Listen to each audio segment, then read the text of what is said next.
ladies and gentlemen. This is Claudia Monacelli, the guest of this podcast called Let's Talk Soul. Well, before I press the record button, I was with my guest, who I will introduce you to right now, and we were laughing so hard. So we forced ourselves to turn on the record button. Here we are. I told him I was going to make mincemeat of him, but I will be kind. I will be kind. Today I'm with Ken W. Stone. Ken, say hello to our audience. It's wonderful to be with you, Claudia, and hello, audience. Good. Now zip it. Now zip it. He's talking to us from Colorado. And who is he? Well, like I said, I'm gonna make mincemeat of him. All right, now, you all know that before I have my guests on, I give them questionnaires. And it's a kind of funny at times, but it's personal. And so they fill it out and they tell me what they want to talk about and their, strengths and weaknesses and, some topics. Well, they also give me a suggestion to how to introduce them. And this is a secret between you and me. Forget, as soon as you finish this episode, just forget what I said. Now, who's Ken? Ken W. Stone is the Soul Archaeologist. Now, that's quite interesting. And I imagine that you gave yourself this nickname? I did not. Oh, I can't wait to find out who. Well, I hate to spoil your fun, Claudia, but I didn't give myself that name. That's okay. I'll get you in a couple of sentences.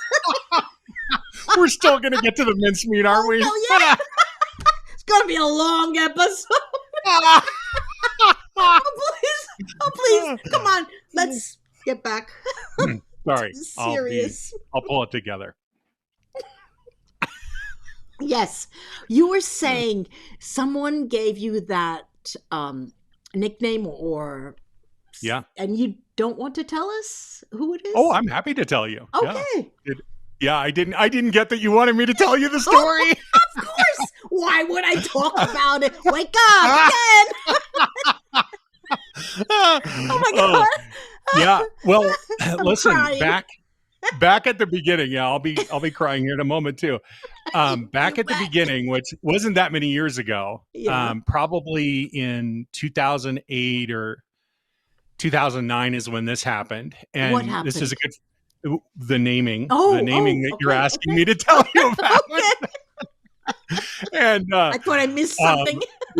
This friend of mine was sitting with me. I think we were together in person, and her name is Rhonda Renee, and she has all sorts of intuitive gifts. And I had done session work for her, so she had experienced whatever the heck it is that divinity works through me, however that is, whatever that is. And on this particular day, she said, "I want you to just start talking about what you do." And I said, "You already know what I do. Why would I tell you something you already know?" And she said, I know, but just start talking to me. And I said, maybe it was in 2010. I don't want to mistell the story. And I said, well, ago. Whatever it was. I said, listen, I think one of the things that God does through me is help people uncover the buried treasure of divine presence that's already inside every single human being. And she said, "You're the soul archaeologist." And that was it. That makes sense. Absolutely makes sense. And I loved that you gave her credit for that on my show. Yes, I absolutely. love that kind of stuff. Yeah. Beautiful. Now, we will try to get through this because not only is he considered the soul archaeologist, he is a spiritual teacher, messenger, and healer. Now, I will hit you with the healing after about 15 minutes, after I get Okay, you I'm going to set a talking. All timer. right, you're going to I'm going write to that set a down. timer. Well, let's see if you hold to your word here, Claudia. He is the founder of the Resonance Experiment and author of the forthcoming book, Resonance, The Path of Spiritual Mastery. Now, the Resonance Experiment. I am in Netflix watching this. Now, what is it? Well, this is another conversation I was having with a friend. I was trying to figure out, I had done an event. I like to do free events, right? So Yeah, the I reason I like to do free understand that. events is that the barrier of entry for the stuff that God does through me is very high. Yeah. Because when I try to talk about it, people say, this sounds like a bunch of hoobity ha. They just think you're just making this Woo-woo up. is the word, This I is, think. there you go. But not just woo woo. It's off the far end of the woo woo scale. And at least that's the feedback I get from people. And so often, you're kidding. No, I'm not. Oh, yeah. Well, no, I understand. I No. can't talk to everyone about this stuff. No, I can't. Yeah. Mm-mm. So then, okay, so I'm getting this feedback early on, right? People are saying, this is too weird for words, or I'm having the deepest spiritual experience, or whatever. People are giving me all this spontaneous feedback. And so anyway, for a number of years, I did an event that I called 4 Days of Healing. And I would do it over the last 4 days of the year. And I offered it as a free event and blah, blah, blah. And it was great. And it sort of came to its conclusion for reasons we can discuss if they're of interest to you and your audience. Was this in person or online? No, it was an online, it's a virtual event. Okay. And so, of course, people are tuning in from all over the world and so on. And then I was chatting with a friend of mine, and he was saying, I think maybe you should be doing a new kind of event. And I said, okay, that's really interesting. And, there's a bunch of, in between the parentheses, there's a big, long conversation. But one of the things that I had realized on maybe in the prior year to when we were having this conversation, I had gone to some friends of mine to a retreat that they held. They'd invited me to come as a participant. And on that retreat, I was trying to figure out what is the through line of my life. Because it's sort of like I lived one life. What do you mean by through line? Like, what is the common theme here? What is the thing that, because it seemed like I lived one life for the first part of my life and then something totally different for the second part. And I was trying to figure out, there must be some common theme. And so one of the things about my background is that I used to play jazz trombone. And I was actually accepted to Berklee School of Music out in Boston, but never attended. And had I gone, I would have gone into their music production and engineering program to be a sound engineer, but I actually became a sound engineer anyway.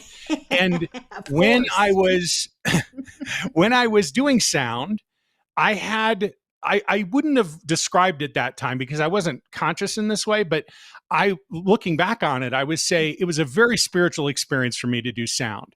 It was an experience of something that was just entirely intuitive for me. It just happened. Wait, right?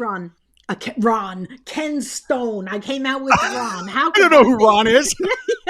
One of my guides, apparently. Ron. I just learned a guide name. Wait, before I forget. Okay. What's interesting is that you said you implied that it just happened. The music and the sound. Yes. I don't believe that. I believe that the seeds are I'm only talking about sound, not sight. Yeah. For sound are, you come out of the womb and you have your sound. Your ears hear what they can hear, and that stays with you unless there's illness, a serious illness, or crazy that woo-woo stuff, negative energy. Well, maybe a more accurate way to say it is that I didn't understand. I hadn't been trained as a sound engineer, and when I got behind a mixing console to do the sound, it happened. I just sort of knew what to do, right? And that doesn't bode well for institutionalized education, does it? No, it doesn't. It doesn't at all. I know. But it didn't really bode very well for my career either, because I went to work for a guy who was very agitated by the fact that I couldn't describe why I was doing what I was doing. But anyway, that's a separate story. So anyway, I was on this retreat and I started realizing, okay, in sound, I was having an experience of resonance, and I could tell when the mix was in resonance because something happened in my body. And then the audience would go nuts because it sounded amazing. And it didn't really matter the kind of music. It could be a symphony that I was mixing or whatever, it didn't matter. And I started realizing, oh my goodness, this experience, this spiritual thing, whatever it is that God does through me, this also is an experience of resonance. We could call it divine resonance. Of course, of course. I agree. I agree. And actually, one of the things that I'm particularly interested in is that the physical, the visceral experience of divine presence. And so that was what gave birth to the resonance experiment, was that I would do this experiment with people. You're surprising me because you're speaking about it and as if you were incredulous yourself. And it seems so natural to me. Of course. Yeah. It is divine, Wake up. I know it is divine, right? Yeah. But I'm also, as I'm sharing this story with you, I'm re-experiencing my life in a way to have an embodied experience of the story. Yeah, embodied divine resonance. Go ahead. You have the floor. Again. So with this experience of embodied divine resonance is an opportunity to viscerally encounter divine presence. And so the purpose of the resonance experiment was to do an event, which I've repeated, and invite people to explore that visceral experience for themselves. And rather than me telling them, here's what it's going to be like, right, I was just doing, whatever God does through me in session and transmission. And they were having whatever experience they were having. And then people would, comment, they'd open up their mic, they'd share, et cetera, et cetera. So that's the resonance experiment. How long did that take? How the entire event? Oh, you mean actually the virtual event? Yeah. How long did it last? Maybe a 3-day event. We did it over 3 days. So people would register and there was some pre-content. Oh, but there was a time, there was a schedule. Yeah. And then it became like an evergreen event. So it's available for people to participate anytime they want. Yeah. Good. Yeah. Now we gave away a lot of the stuff. So you make my job difficult. I'm making it so difficult for you. Wait, now I'm going to go back to what he wrote.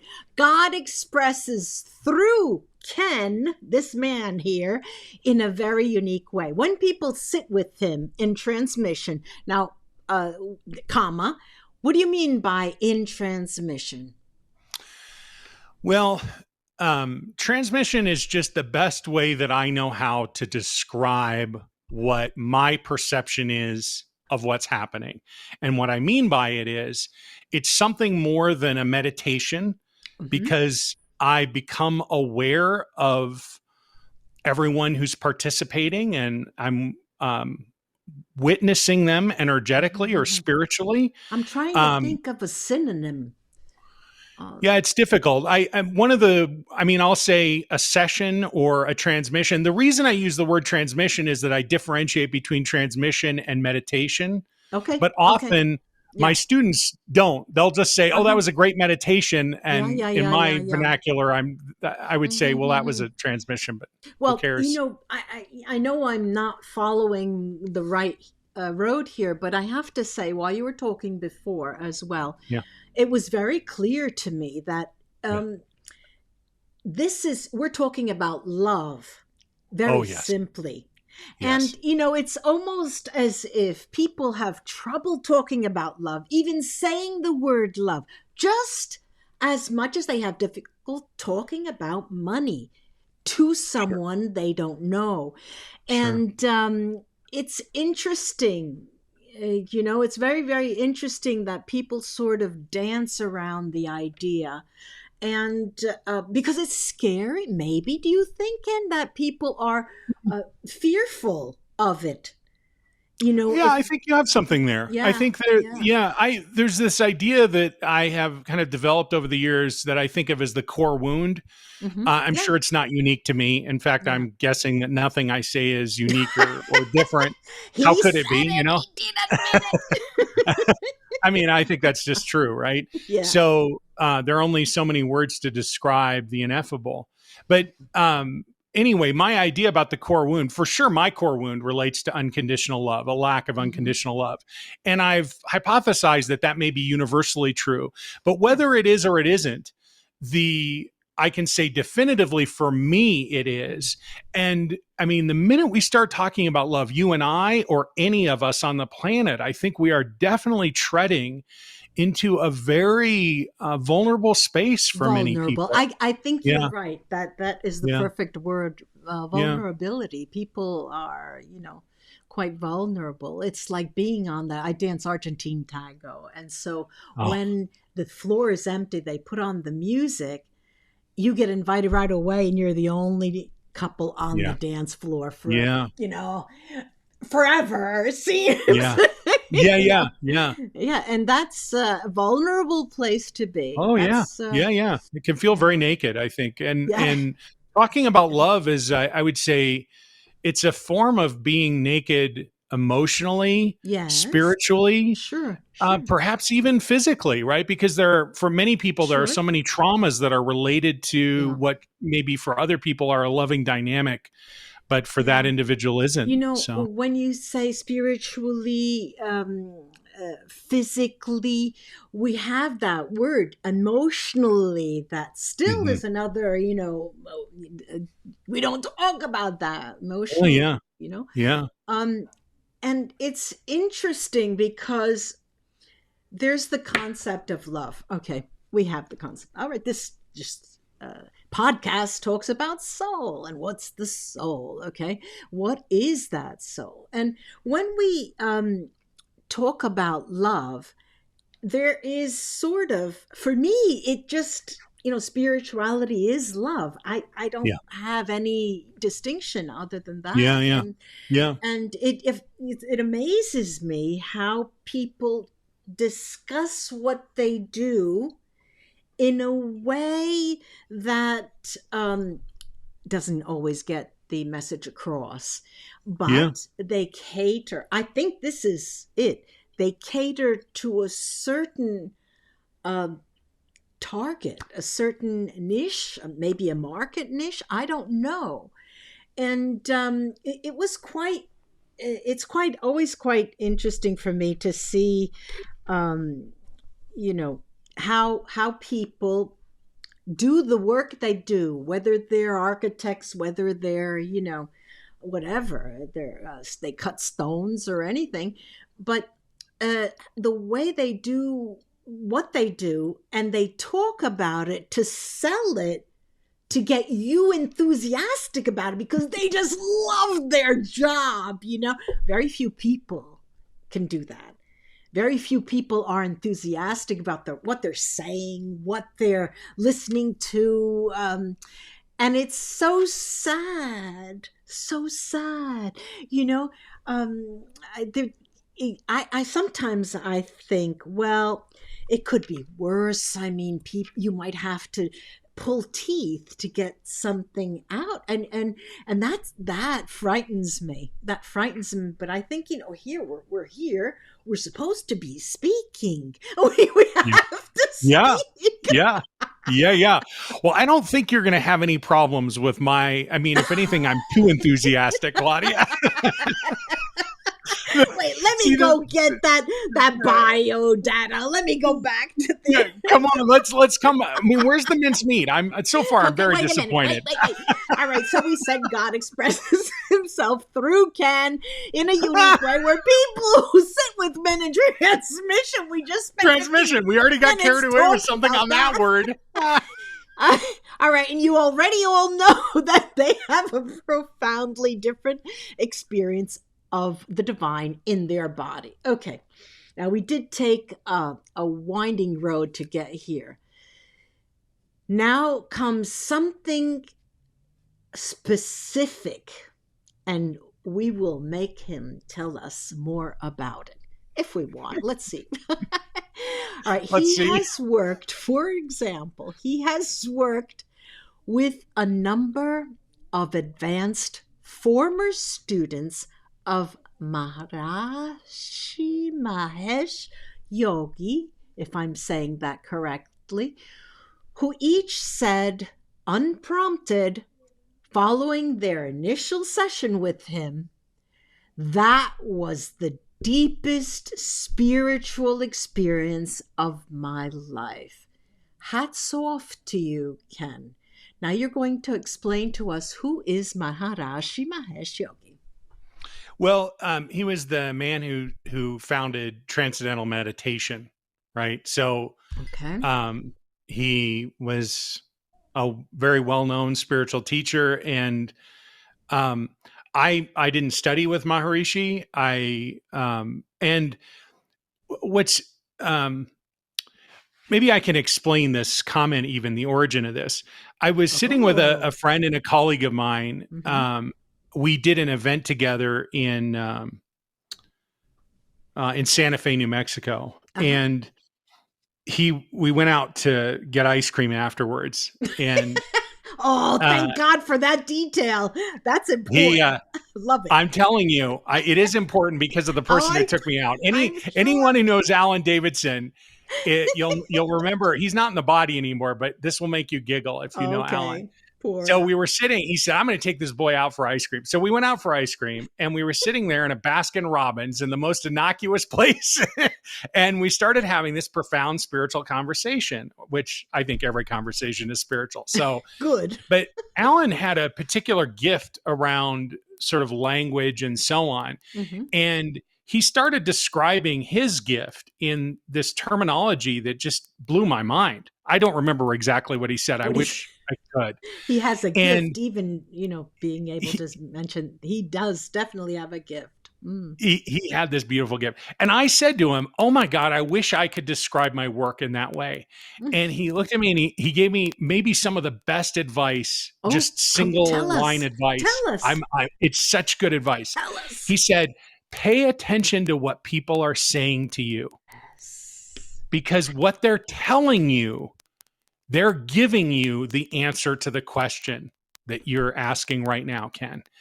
And in that moment, I started thinking back, how I had worked with it wasn't something I sought out, at least not consciously, but I ended up being referred to a bunch of people who some of them had been in flying rooms with Maharishi. They used to meditate and they would. You mean flying rooms? You have to explain this, not everyone will understand. Yeah. Well, apparently Maharishi would meditate and they would levitate in these rooms, and they had padded walls, and they would levitate and fly into the walls while they were meditating. So wow, that's what I'm told. Right. Okay. So I wasn't there, didn't see it, didn't participate. Thank you so much for that story, and that gives us an idea of I don't want to say power, because I don't like to use the word power in these contexts, but the significance, the relevance, the light of that experience.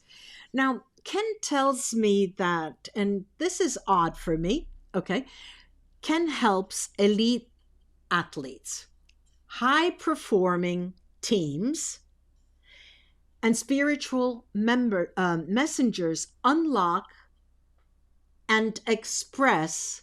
This is what I don't get. He helps them unlock, comma, there's a comma there, and express their sustaining deep flow states. There must be another comma here. This 4 words in a row is it's confusing, so you're going to have to talk about the unlock and express. First of all, why only athletes and high-performing teams and spiritual? Why only those 3? Did you choose? Wait. And then why? Yeah. And why unlock and express their divine power? Okay. On the playing field. All right. They're all on the plane, spiritual members too. They're on the playing field. Okay, but that's all right. You don't have the gift of language that other person who knows how to express himself have. And the world. Now, he writes something. So let me finish the little bit of question marks here over everything, and then I'll give you all the time in the world to respond. Now he tells me that his work helps individuals and teams. This is another piece of the puzzle here. Open, deep, sustaining flow states so they can expand their experience of what?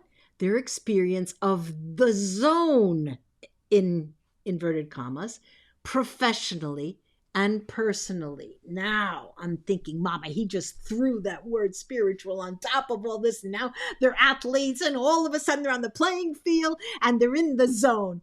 Okay, now this is minestrone. Yeah, this is like a fruit salad, What are you talking about, Mr. Ken W. Stone? You've confused my brain. Well, think about it this way, Claudia. Okay. So in my world, you're a spiritual messenger. I think everyone is, by the way. Yeah. And to me, a spiritual messenger is somebody who is consciously aware of the manner in which divine presence, or the role divine presence plays in their interactions with others in the natural world. Okay. So, in my journey as a spiritual messenger, yes, I work with people who are just waking up spiritually, who have no awareness. Maybe they're having an awakening in a resonance experiment or something like that. And I work with people through sort of all phases of their spiritual development. And I do that through, virtual retreats, and I do transmissions weekly and classes and all sorts of different things. Right. And in my private practice, I have over time, and it's not that it's interesting that I can't remember exactly how you made reference to it, but people are trying to figure out what their niche is and all of this. Market, this is not my journey at all. In fact, I took a class from some heart-centered entrepreneurial expert to try to figure out what my niche should be. And I felt so relieved when I figured out what my niche was. And then I went and did it. I developed a website associated with the niche. And do you know what? There were absolute crickets. No one responded to it at all.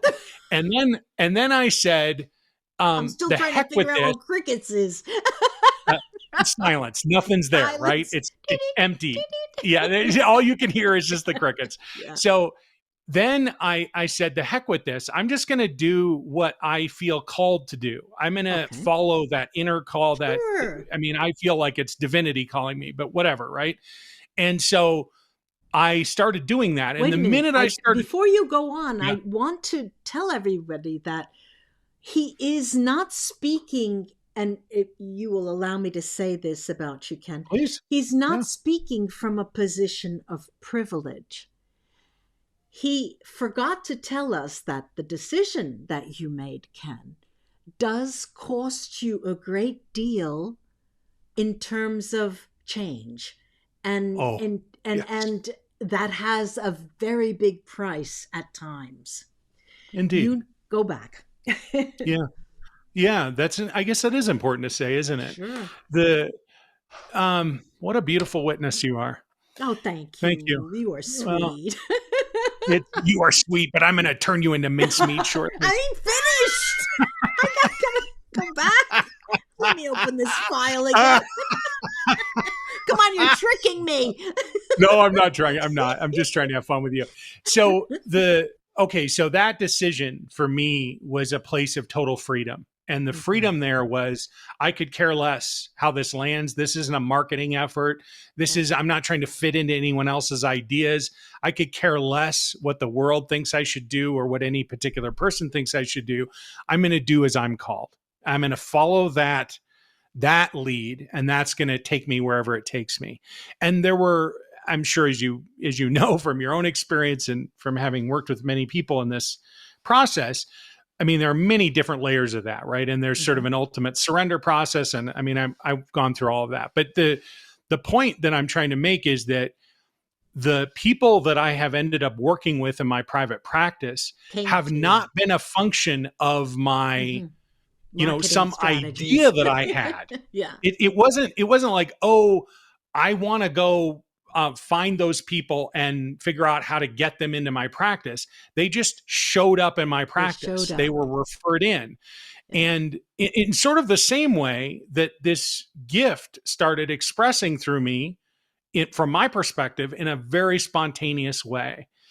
And so when you're asking me, what are these, like, I'm just, everything that I mean, some language, I feel it's not that I've developed it because they're words that are used in other contexts, but the way that I utilize language has a very particular meaning to me. Yes. And so in this case, I'm trying to substitute words that have meaning for some people as a way of trying to talk about something that's very, very difficult for me, at least, to succinctly make reference to. But let me stop you just a moment, because very, very difficult is his work helps individuals, and we know that, and his work helps teams, and we got that.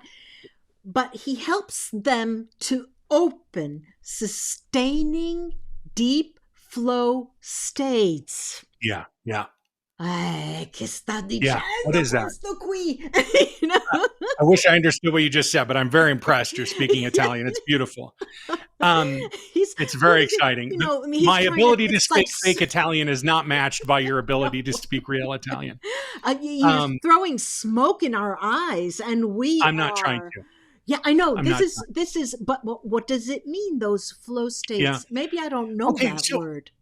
Yeah. So, but it from an experience standpoint. Okay, so what? Forget about. Let's forget about flow states for a minute. Okay, let's just think about presence. So when you're having an experience of embodied presence, and for me, what I'm talking about is in the body presence, not an idea, not even a feeling, a being state that has not originated from a thinking process. You know what I'm talking about. Yeah, sure. Okay. That is a sustaining state. And it's not sustaining because I am causing it or you are causing it. It is originating by the divine. Right. The divine is expressing that. Does that make sense? Okay. I get it. Yeah. But then flow. All right. You tricked me into understanding. Okay, I get it. I'm not trying to trick you, though. I mean, I know you're just having fun with me, but I'm really not trying to blow smoke or trick.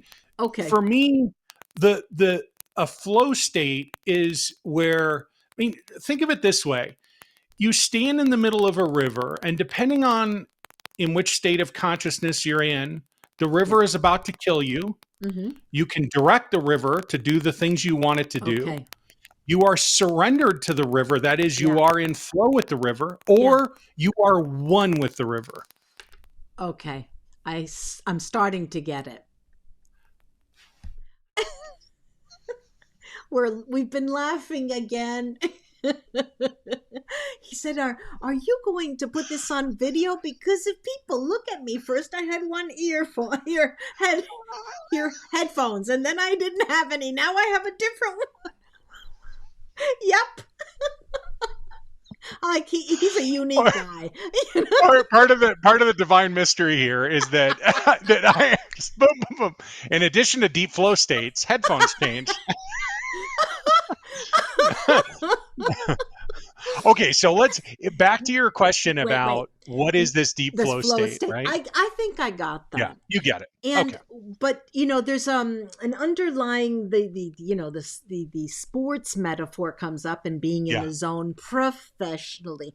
Being in the zone, I think it's one of those catchwords that everybody thinks they know, but then you talk to somebody that's not from the United States. What are they talking about? But I understand when you're at a professional high, they can expand their experience of that high. Yeah. I think that's one way to say it. And maybe personally. Yeah. And so another way of saying this is that and I would say this is something that is a big part of my private practice, Yeah. is people get to a certain point in consciousness in their development, and maybe they're having the experiences they wanted to have, things are unfolding the way they want them to, but they're not fulfilled. They're Yeah. not having an experience of being fulfilled. Yeah. And um, the solution, at least from my perspective, is not to dial in further into the thinking process or to the feeling process or to the visualization or any of the things that maybe took that person to that point. I know, It's to but it's move into a being difficult. state. It's difficult. It's It is. difficult. It is. It's profoundly difficult. And Yeah. it's not stuff that you flip a switch with. But something happens when I work with people in transmission. the there's something that's happening experientially in that Yes. dynamic, Okay. and it's not like, often when I do session work with people one on one, it's entirely in Yeah. silence. Yeah. So we're not even communicating anything with words. The Yeah. work is taking place at a much deeper level, and you're right. It is difficult. It's not You something know, that happens over the course of a it's couple quite weeks or months. interesting because as you were talking, it made me think of an interaction that I had with a client. And people come to me, all of them, to create because I'm a psychic medium, to talk Right. with their loved ones. And Yeah. it's very difficult because the loved ones really want to continue talking. Right. They need to speak to them, and Right. it's frustrating for me. Right. Like, this is an interesting idea to create events where you start to get people start to have the feeling and the Right. emotions of what it is to hear things and to see Yeah. things and Yeah. visualize. Many people don't even know how to visualize. They really Yeah. don't. And I just Yeah. took for granted that everybody knew how to visualize. I was corrected by a colleague saying, not everyone has the capacity to imagine things. Right. And there are, what's interesting, I'm just thinking of it now from something that I did with my clients was we started by visualizing a shape and then change the color right away. Right. And Right. then you finally get their awareness, and it only takes very little to get the attention. Right. But I ask you now a difficult question, Ken. People who have the capacity to move other individuals in the same way and to feel joy, to actually feel joy is, and I don't want to again use the word powerful, because I have found there are certain cultures in the world who put much stock in their gods and living people like you and me, um, and they look to them for they look for them to have the responsibility. Right. They're Right. not willing to take Right. responsibility for their own Right. awakening. Right. And Right. it's hard because it seems like I'm castigating, somebody by speaking like this, because No, no, I get what you're saying. Yeah. it starts with the idea, Ken, like you and like me, but for me it happened when I was very, very young. Things Yeah. happened. I would see Right. things people didn't know, no one else saw. I would see spirits Right. walking. I would see Right. spirits fornicating. It looked like, Right. Right. on the ceilings. And that's why a Right. sexual experience is a very spiritual, experience in my Sure. experience. And Sure. it's quite difficult, especially when you span the international border and Right. come into contact with a culture who has very firm beliefs in rooted in a system which is an institutionalized religion. Yeah. Yeah. Yeah. Extremely Yeah. difficult. Yeah. Um, but I ask myself, well, who am I to say, you know, if they live a fulfilled life and if they live in joy, then that is absolutely working for them, you Yeah. know. Beautiful. And Beautiful. it's quite, I we've known, I mean, I'm sure you are old enough to remember these I guess, what do they call them, a serpent oil, on the, they get up on a soapbox, and they're oil sellers, oiler slickers, what do they S- call them? Snake oil sales. Snake oil. Snake oil, yeah. And there are a Yeah. lot of those in the Yeah. religious world, in the Yeah. spiritual Yeah. world. Yeah. And the it is power. They have Yeah. the Yeah. ability to sway people's belief, and that Yeah. is very dangerous. Very, very I agree dangerous. entirely. I Yeah. agree. And you might imagine that I might resist something like that, but I really agree with you. And I think that there is, I mean, the way I perceive it is that in certain developmental stages in consciousness, and I sort of perceive that there are four primary stages, Hmm. but you know, Yeah. however anyone perceives it, Right. Sure. in certain developmental stages, there is a tendency to want to give power away to Hmm. somebody who can, right? Yeah. Who Yeah. has the Right. insight, the awareness, the answer. Sure. Well, one of the things that, I mean, in addition to regularly, I mean, I think there are a couple of ways to sort of undo that, Uh-huh. from my perspective, say in the context of my work.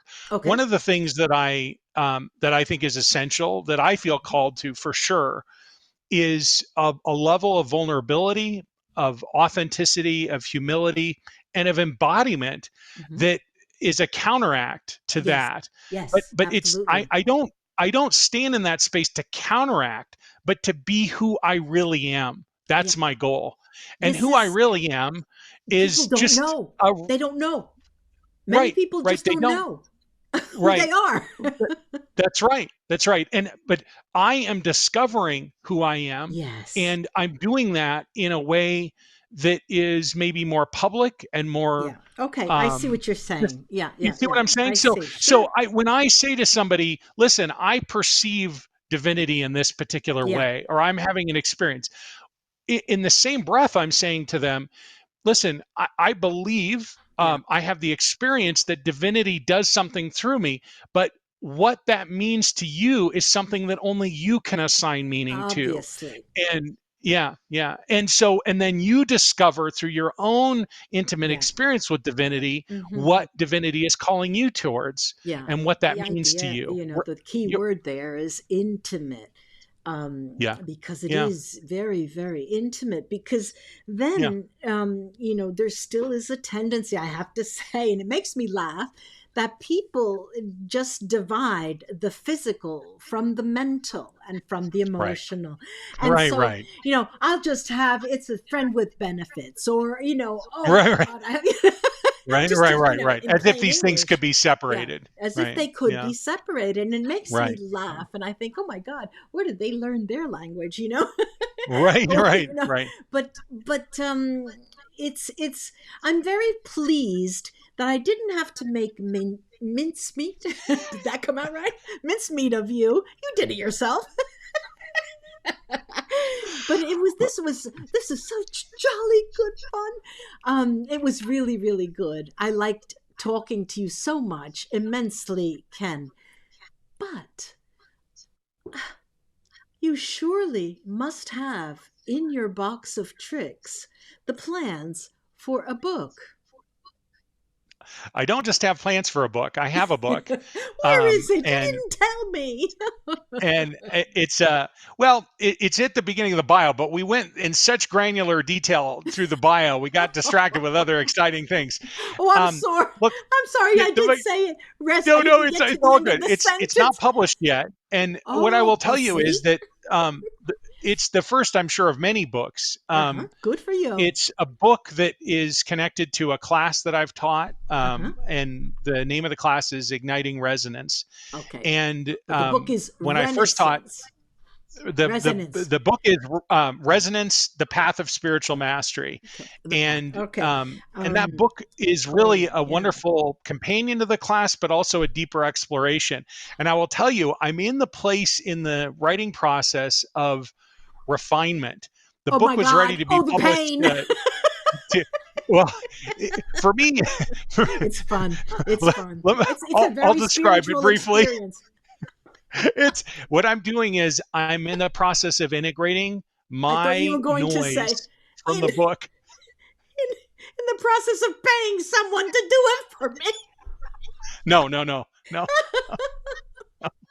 No, nobody could write the book except for me. I am the embodied transmission. So nobody would want.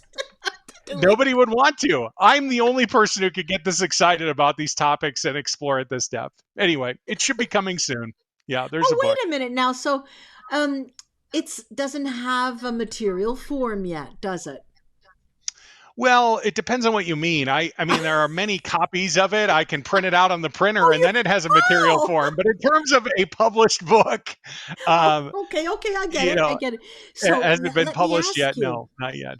Yeah. You remember before we started this podcast how I told you I was here against my will, and we was laughing. I told you I was listening to an audiobook.